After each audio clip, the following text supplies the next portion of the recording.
Kawikaan 11, talata 9. Ang sinungaling na saksi ay hindi mapaparusahan at ang nagsasalita ng mga kasinungalingan ay mamamatay.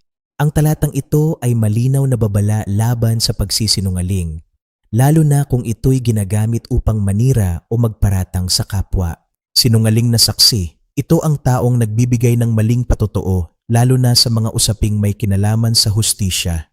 Hindi mapaparusahan. Ang ibig sabihin nito, walang sinungaling na ligtas. Darating ang tamang oras ng hatol. Mamamatay. Maaari itong literal o simboliko. Ang pagkasira ng iyong reputasyon, relasyon at espiritual na buhay. Mahalaga ang katotohanan sa mata ng Diyos. Ang kasinungalingan ay maaaring magtagumpay pansamantala, ngunit hindi ito ligtas sa parusa. Ang taong tapat ay pinagpapala. Ang sinungaling ay humahantong sa kapahamakan. Manatili tayong tapat sa lahat ng oras.